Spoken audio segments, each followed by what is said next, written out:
日は神奈川県の湯河原に来ています。湯河原温泉は神奈川県西部に位置し、熱海温泉と並び称される関東屈指の名湯。その歴史は古く、万葉集にも読まれた由緒ある温泉地で、総湧出量はおよそ1800万リットル、源泉数は400本以上。豊かな湯量と柔らかな性質で、古くから文人墨客に愛されてきた温泉地です。今回のお宿は、2023年7月12日にオープンした全室に露天風呂を備えた温泉旅館千湯河原。滞在中のお食事やドリンク、スパ利用などが全て含まれるプライベートオールインクルーシブスタイルを採用したお宿。細い路地の先にひっそりと佇む隠れ宿で、向かう道のりもまるで探検気分です。駐車場はお宿周辺に4カ所点在しています。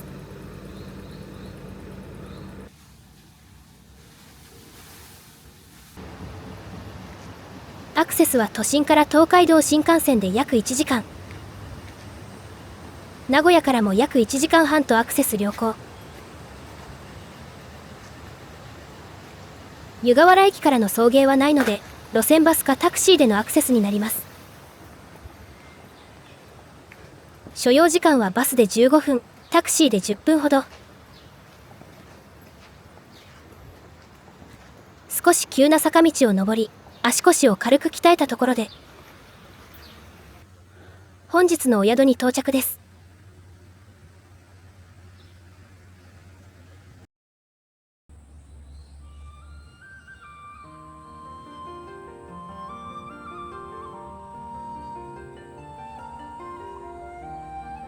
気を抜いて歩いていたら、思わず通り過ぎてしまいそうなほど、静かに凛とした佇まいで立っています。明治18年創業の老舗旅館を現代の感性でフルリニューアルしているそうです。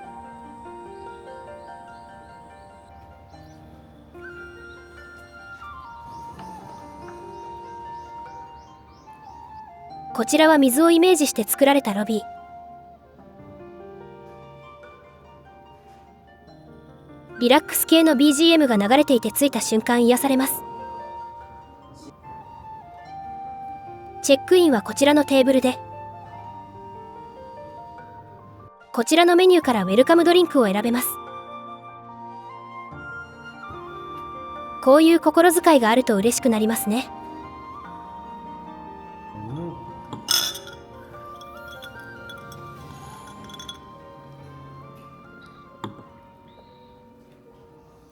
本日はお客様の部屋ルーム7番ですね。長めのお部屋でご用意しております。で、当館見ての通り複雑となっておりまして、館内至るところに黒い看板がございますね。お部屋番号や矢印書いておりますのでね、参考になりながらお進みください。で、じゃあ当館ミストランチという休憩スペースご用意しております。こちらご滞在中いつでもご利用いただけますし、ビールやワイン、数種類のソフトドリンクや軽食ですね。で、こちらのお飲み物や客室の冷蔵庫内のお飲み物ですね、すべて無料でご利用いただけます。もう一点、プライベートサウナがこちらイーストとウェスト2カ所ですね、ご用意しております。まずはお部屋に向かいます。明治18年創業の老舗旅館の骨格を生かしてリノベーションされたため、館内にエレベーターはありませんが、その分建物の趣や風情をしっかりと感じることができます。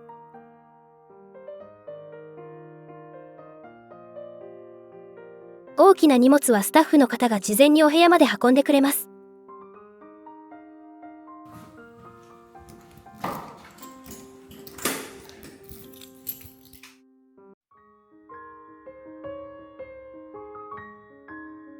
今日宿泊するのは長めのお部屋。リビングの真ん中にベッドが置いてある作り。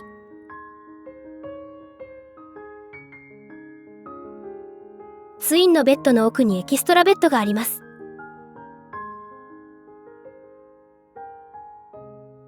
こちらが館内着のようです。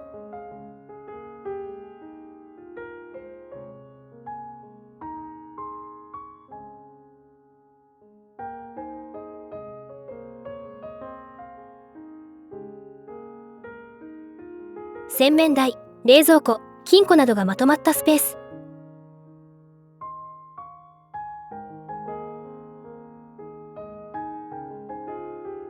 スキンケアグッズは弥生というコスメブランドで統一されています。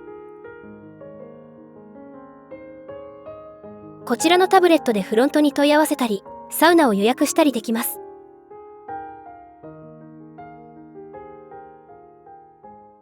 サウナは1組30分利用できます。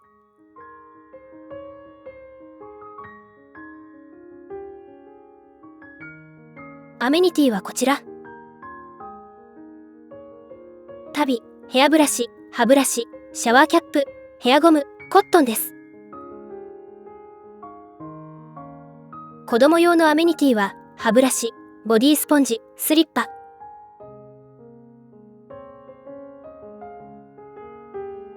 カリタのコーヒーミルに電気ケトル。コーヒーセットもありました。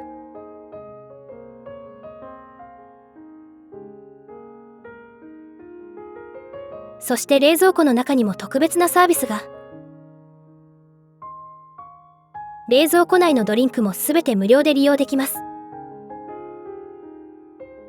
お茶とビールとミネラルウォーター。神奈川県産茶葉を使用した足柄茶。天然シリカが入ったミネラルウォーター。アサヒのマルエフ。この黒いボックスは後でのお楽しみ。大きな窓からは湯河原の景色が広がっています。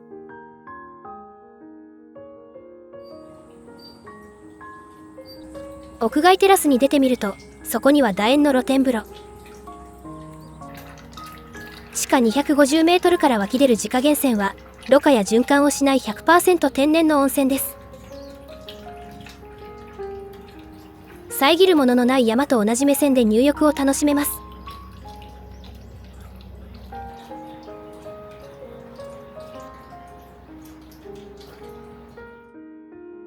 シャワールームは室内にあります。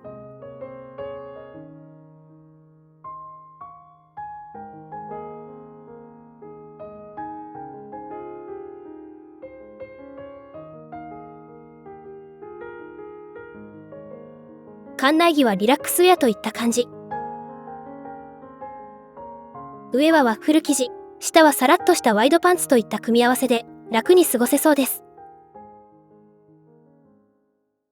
子供用の館内着はサムエでした。ベッドに寝そべりながら景色を眺められる素敵なお部屋でした。他にも魅力的なお部屋がたくさんあり、その中のいくつかを見せていただけることになったので早速行ってみましょう。次は中庭のお部屋。中庭の部屋は当時の離れとして作られたそうです。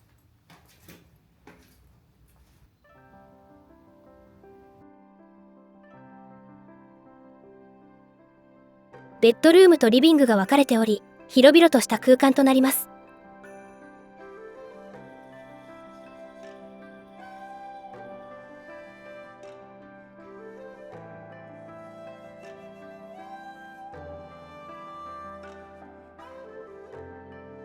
窓からは綺麗な緑が見えます。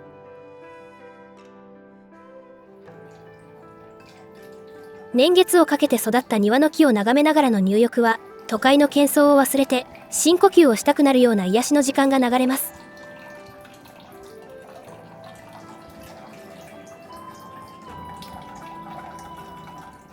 庭に面する温泉が魅力のお部屋でした。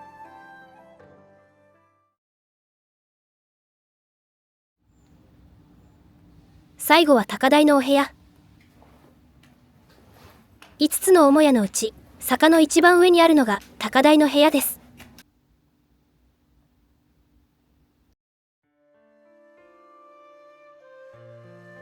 畳のベッドエリアにリビングがついた和室2間のお部屋です。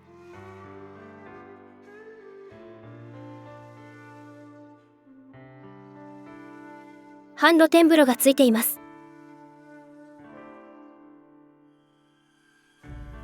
先ほどまでのお部屋よりも広々した浴槽で2、3人くらいは入れそうです。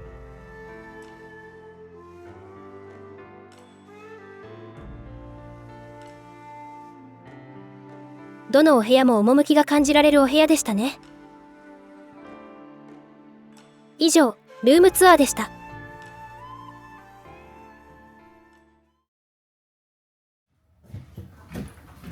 次は館内を見てみましょう。千湯河原には大浴場はありませんが、その代わりに他の人を気にせずリラックスできるプライベートサウナが用意されています。プライベートなロウリュサウナはイーストとウエストの2カ所。サウナは予約制で、客室にあるタブレットから予約します。オールインクルーシブですので、もちろん料金はかかりません。イーストのサウナは朝の光をイメージした空間なんだそう。アメニティも用意されています。ドライヤーやウォーターサーバーも完備。浴槽は両方水風呂です。サウナはとてもコンパクトで、大人2人くらいは入れます。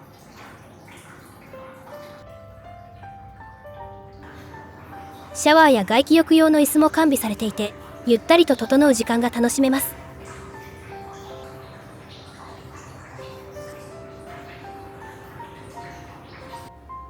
次はウエスト。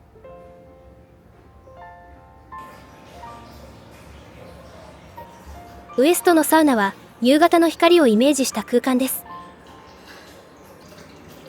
こちらに水風呂が2つ。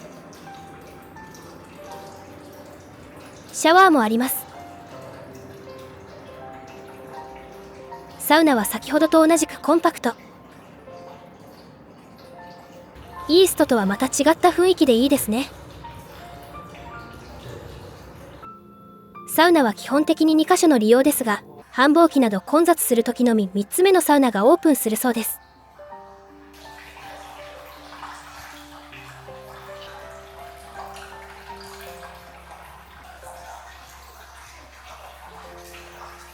ここは窓の外の自然を感じられるのでとても良かったです。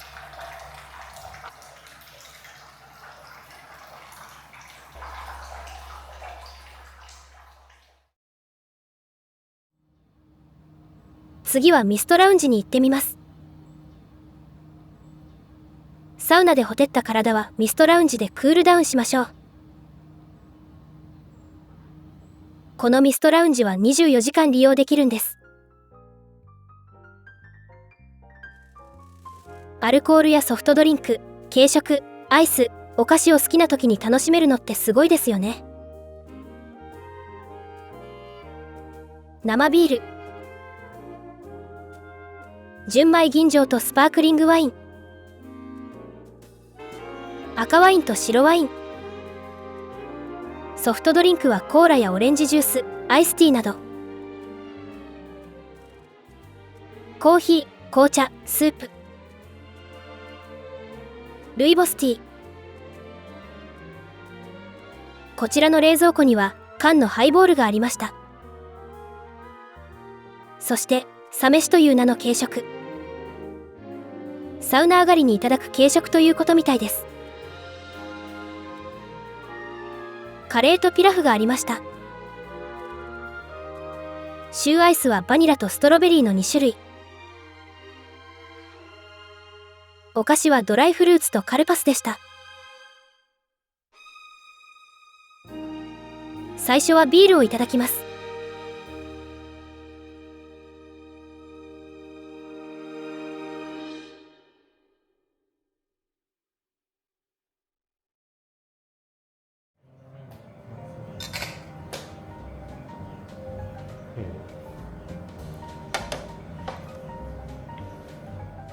先ほど客室の冷蔵庫にあった黒いボックスも持ってきました。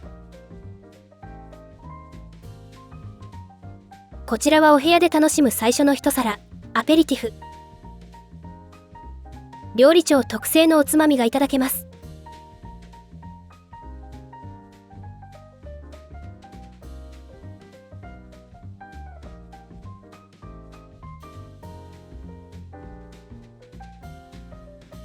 華やかな見た目で美味しそうです。小さなコース料理がぎゅっと詰まっているようですね。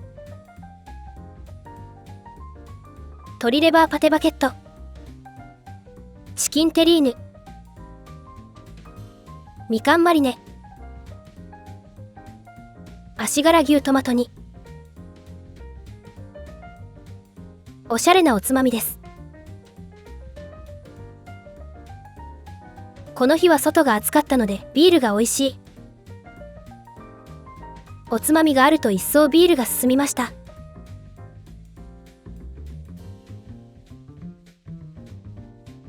それなりにボリュームもあったので小腹も満たせて最高です。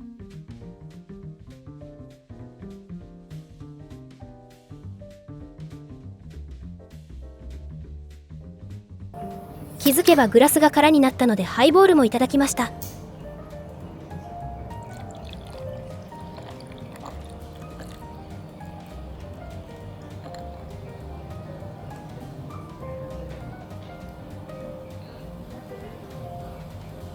カルパスはちょっとジャンクな感じがして、これまたお酒が進むんです。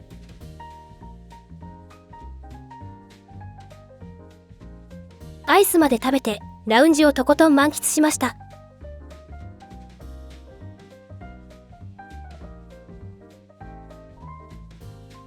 ちなみに館内は全面禁煙です。フロントにある携帯灰皿を持って外に出て喫煙ができます。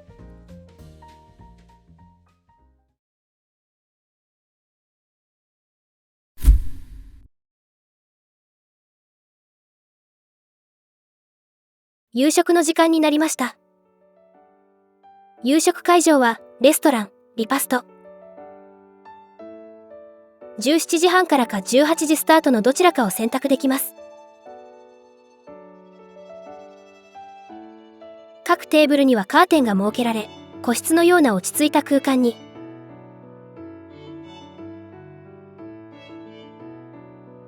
こちらのお席でいただきます。オールインクルーシブスタイルということで、ドリンクも飲み放題。アルコールの種類は約30種類。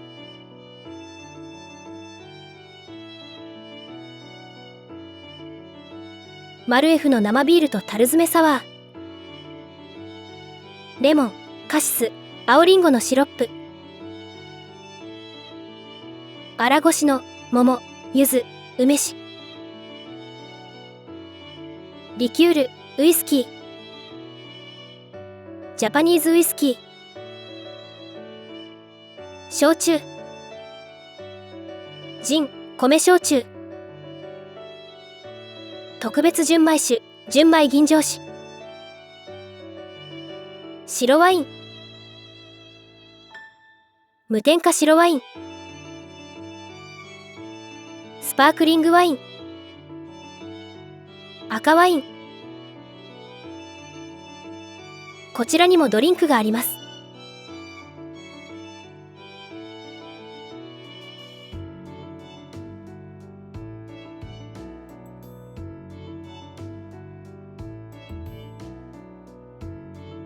ノンアルコールビールもあります。ソフトドリンク。最初はビールをいただきます。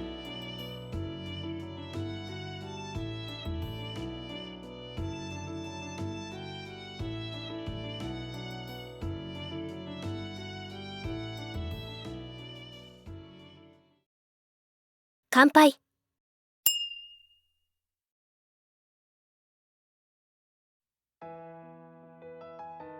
ちょうどお料理が届きました。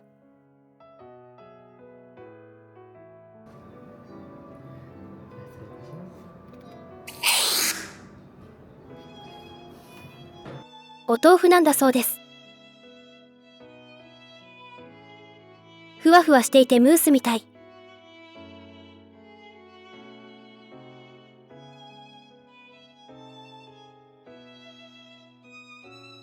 まずはそのまま食べてみます。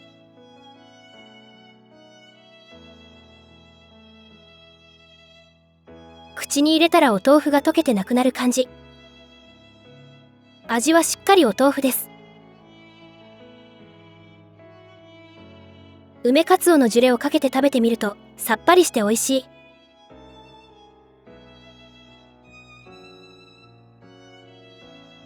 不思議な食感が楽しいです。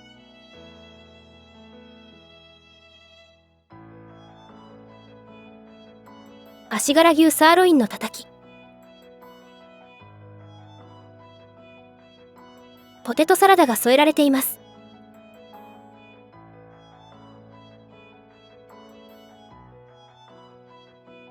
大根おろしにポン酢をかけると色が変わるそう。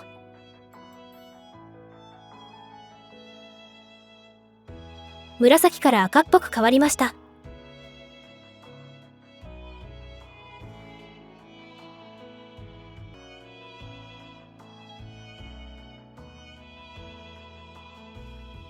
万葉集にも出てきたような食材なんかを使っておりまして、はじめアワビですね、素焼きというもので、外に古代の地図ですね、乗せて焼き上げたアワビでございまして、で、お野菜ですね、栗と泡麩、みょうが、山ごぼう、ご用意をしております。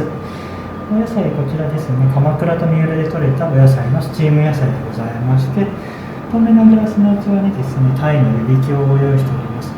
上の黒いソースがひしおずソースというネギを加工させて作る調味料、ひしおを使用したソースでお味付けをしております。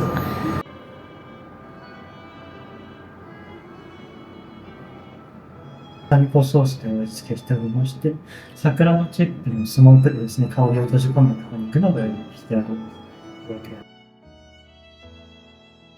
こちらは薬膳を10種使用したオリジナルのお塩だそう。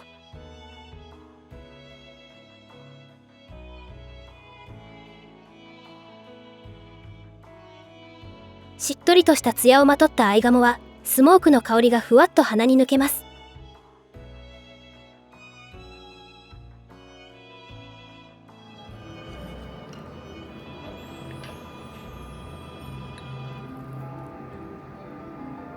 こちらは締まった鯛の身がさっぱりとしたひしお酢の風味とよく合う一品。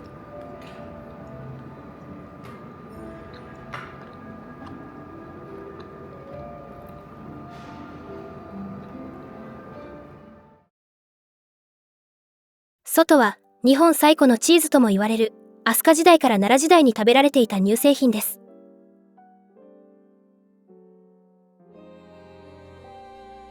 牛乳をただひたすら煮詰めて水分を飛ばし固めたもので、塩も発酵も加えず、シンプルに牛乳 100% だけで作られているそうです。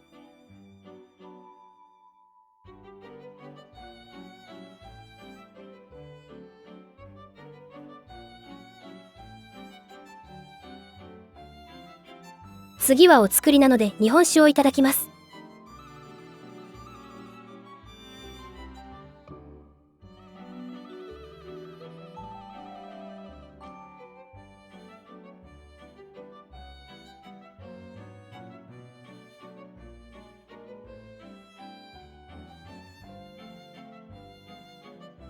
平安時代の十二単をイメージして鎌倉野菜で彩ったお作り。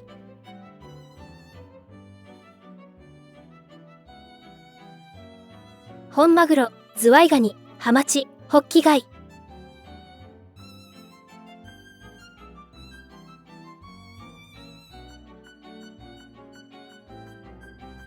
お作りは新鮮さが感じられてとても美味しいです。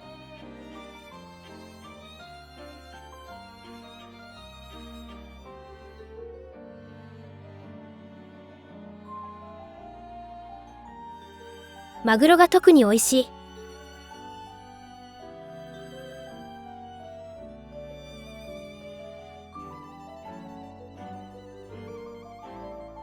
柚子胡椒ドレッシングをかけると味がガラッと変わり、これまた美味しかったです。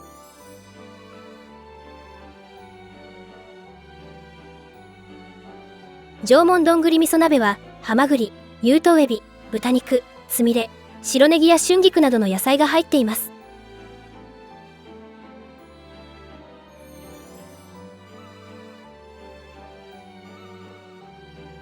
香ばしい味噌の香りで食べてみると意外にもニンニクが効いているんです。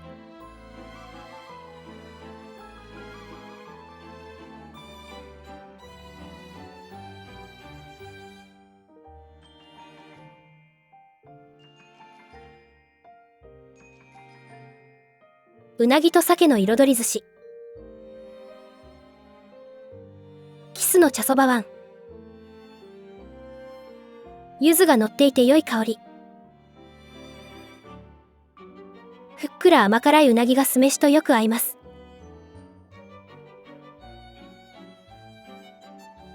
いくらもプチプチですし、三者三様の美味しさが一つの器の中で調和します。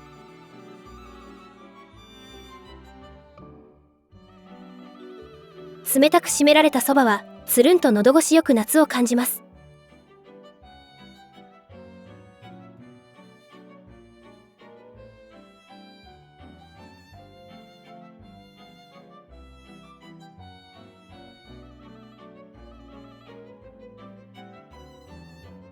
次はデザートなのでスパークリングワインをいただきます。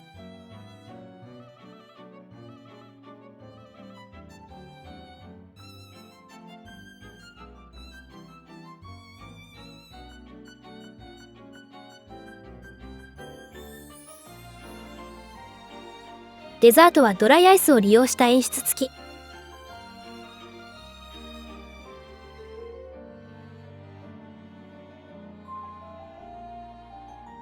かぐや姫が恋した宝石満月ムース、湘南ゴールドゼリーがけ。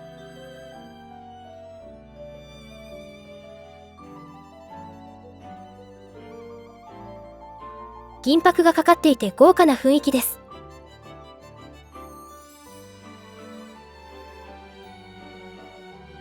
先付けからデザートまで過去と現代を織り交ぜた創作料理は和の奥深さと今らしい軽やかさが融合した満足感たっぷりのコースでした。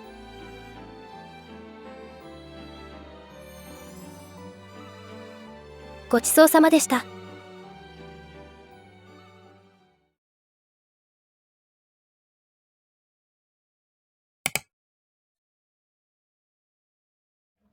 夕食後お部屋でくつろいでからミストラウンジに来ました。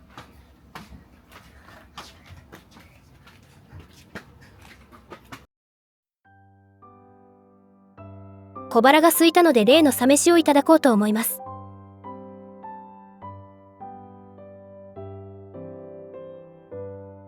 レンジで3分加熱。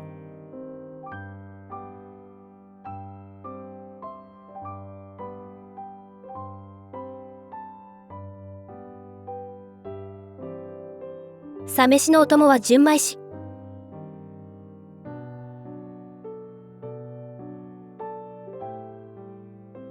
カレー2つとピラフ1つを温めました。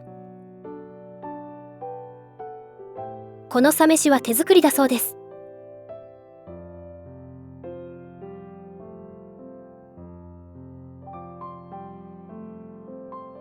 カレーはピリ辛で馴染みのある味がしました。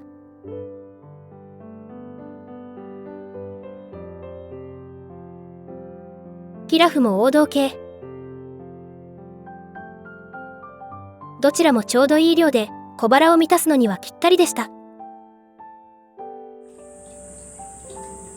寝る前に客室のお風呂でのんびり癒されます。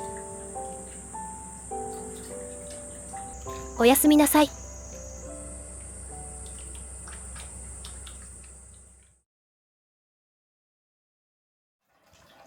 おはようございます。今日もいい天気です。朝も客室の温泉で癒されました。朝食は8時からとゆっくりめなので、お部屋でコーヒーをいただきます。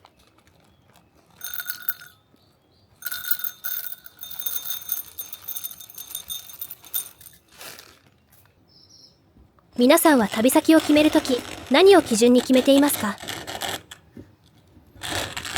値段、食事、泉質、アクセスの良さ。どれも重要なんですが、決定打になる項目ってどれなのか気になります。仕事で疲れが溜まっているときは、なるべく移動が少なくて、のんびりできる温泉地を選んだり、美味しいものをたっぷり食べたいときは、お料理にこだわりがある旅館を中心に探したり。皆さんの旅の決め手、よかったら教えてくださいね。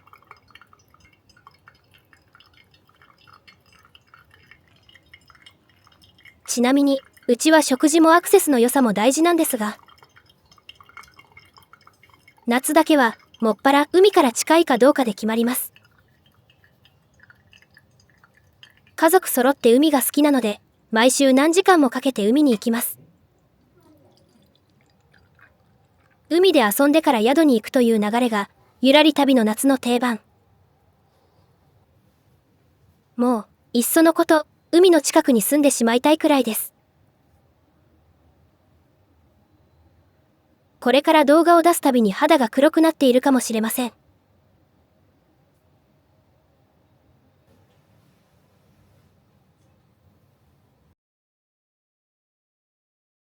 朝食の時間になりました。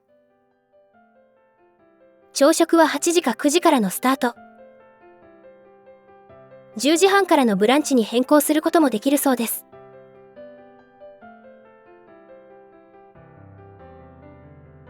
朝もアルコールが飲み放題です。お酒のメニューは夕食時と変わらず、種類豊富に取り揃えられています。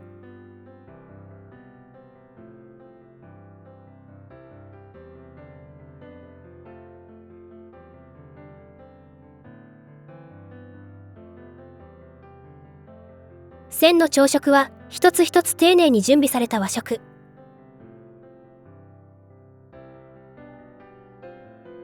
まさにこれぞ和食といった趣で、見ているだけでもほっこり落ち着きます。さらにアジの干物付き。お姉ちゃんは干物ではなくハンバーグでした。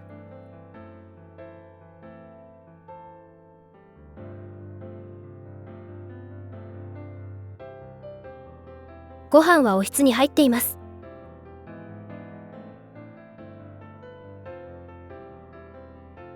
おかわりもできるそうです。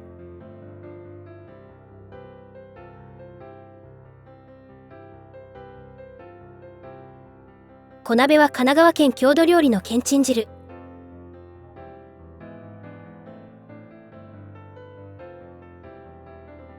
具沢山でボリュームがあり、体も温まりそうです。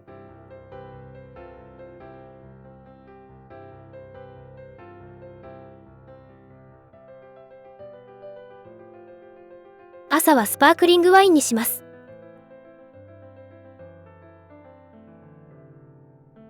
朝からここまでアルコールの種類が豊富なのも珍しいですよね。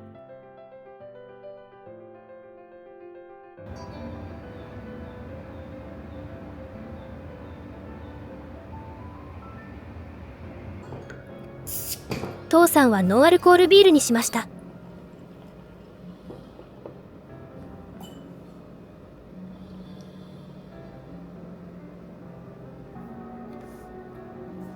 けんちん汁は野菜とつみれのコクがあり、ほっとする美味しさです。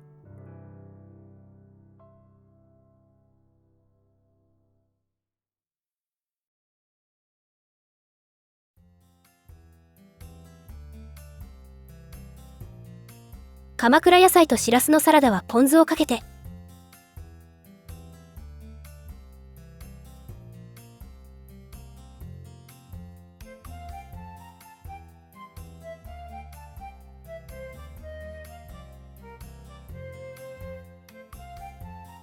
南蛮漬けは小さい白身魚が入っています。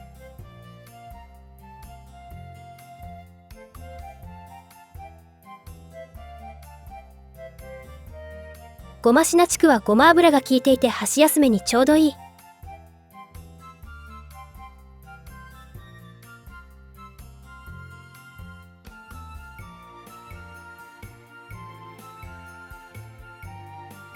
牛佃煮は甘めの味付けでご飯が進みます。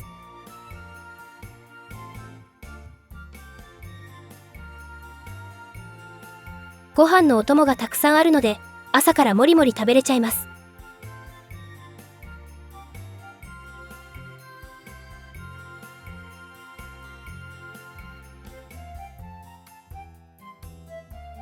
干物はふっくらしていてとても美味しかったです。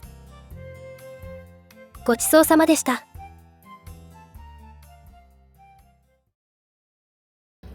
チェックアウトの時間になりました。チェックアウトは10時30分までです。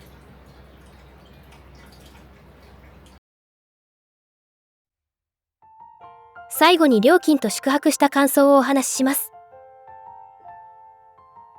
千湯河原の最安値料金は公式ホームページより1泊2食付き、大人1名22,000円です。朝食付きのプランは9,900円から宿泊できます。お一人様の宿泊も可能です。千湯河原は誰にも邪魔されない完全プライベートな空間でかけ流し温泉を満喫できたのはとても良かったです。